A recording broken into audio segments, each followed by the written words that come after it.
మీ పేరు? కృష్ణవేణి ఎం కృష్ణవేణి. పిఠాపురమా మీది? అవునమ్మా. ఈరోజు మొదటిసారిగా ఆవిర్భావ సభ పిఠాపురంలో పెట్టారు పవన్ కళ్యాణ్ గారు. సో, దాని గురించి మీరేమనుకుంటున్నారు?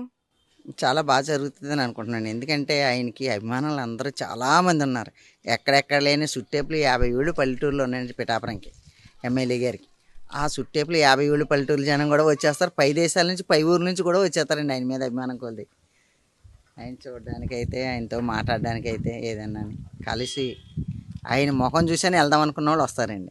ఆయన పరిపాలన ఎలా ఉందనుకుంటున్నారు? ఆయన వచ్చిన దగ్గర నుంచి ఏమన్నా మీకు అభివృద్ధి కార్యక్రమాలు చేశారా? మోడల్ సిటీ చేస్తాను అని కూడా అన్నీ చెప్పారు కదా! ఇప్పుడు ఆయన వచ్చిన దగ్గర నుంచి మీరు ఏం ఫీల్ అవుతున్నారు?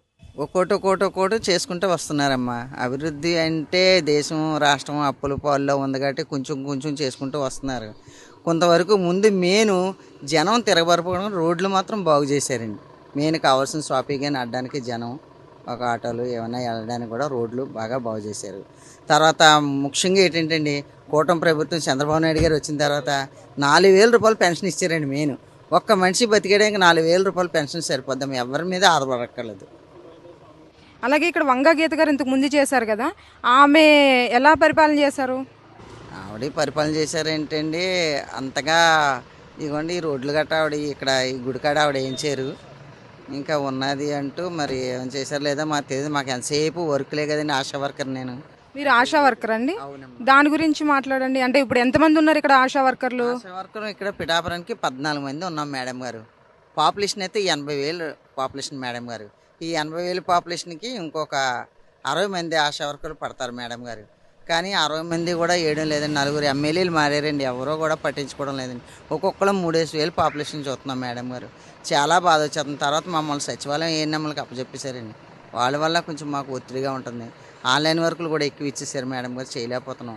ఆ ఏళ్ళ 2 కేసులు తెస్తే చాలు మాకు, ఆపరేషన్ కేసులు డెలివరీ కేసులు అన్నారు. ఈ ఏళ్ళ మొత్తం ఆన్లైన్ వర్క్ ఇచ్చారండి.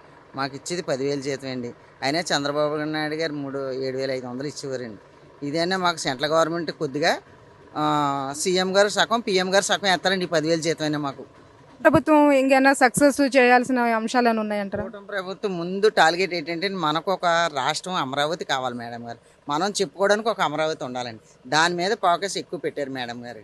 ఎందుకంటే హైదరాబాద్లో మన వాళ్ళందరూ కూడా సాఫ్ట్వేర్ ఇంజనీర్లు అందరూ వెళ్ళిపోయారండి. ఇక్కడ నుంచి చుట్టేవాళ్ళు పల్లెటూరులో చదువుకున్న వాళ్ళందరూ కూడా హైదరాబాద్ వెళ్ళిపోయారండి. ఈ ఏళ్ళ హైదరాబాద్ నుంచి మనల్ని తవ్వేసినట్టు తగిలేసారండి. ఎందుకో తెలిసి అక్కడ ఆస్తులు కొనేసుకుని, ఇల్లు కొనేసుకుని, క్వార్టర్స్లు సంపాదించుకున్నారు.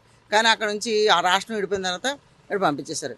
పాపం ఏం చేస్తారని ₹1,00,000 జీతం తెచ్చుకునే వాళ్ళు 25,000 రూపాయలకి ఇళ్లలో ఉండి ఆ సాఫ్ట్వేర్ ఇంజనీర్ చేసుకుంటూ అదే బతకలేక బతుకుతున్నారు. అదే మనకు రాష్ట్రం వచ్చింది అనుకోండి, చెప్పుకోవడానికి మనకే గౌరవం ఉంటుంది అమరావతి అని. ఈ చదువుకున్న స్టూడెంట్స్ ఉద్యోగస్తులు అందరూ కూడా రేపు పొద్దున్నే మన అమరావతిలో ఫ్యాక్టరీలు ఇటువే ఫ్యాక్టరీలు కట్టుకుంటే ఎవరి కాళ్ళు పట్టుకోక్కర్లేదండి. అక్కడే మనం ఉద్యోగాలు చేసుకుని ఉండొచ్చు అనమాట అండి.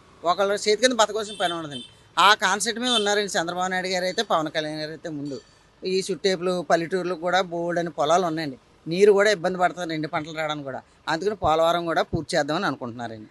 ఆ 2 మెయిన్ అనమాట అండి చేస్తున్నారు. నేను చెప్పానండి, పవన్ కళ్యాణ్ గారికి శుభాకాంక్షలు అండి. ఈ ప్రభుత్వం జనం అందరూ ఆయన చూడడానికి వస్తున్నారు. ఆయన ఎక్కడున్నా సరే చల్లగా ఉండాలి, 100 ఏళ్ళు ఆయనకి ఆవుసిచ్చి ప్రజలందరినీ చూడాలని, చంద్రబాబు నాయుడు గారు అయినా కలిపి చూడాలని మేము కోరుకుంటున్నాం.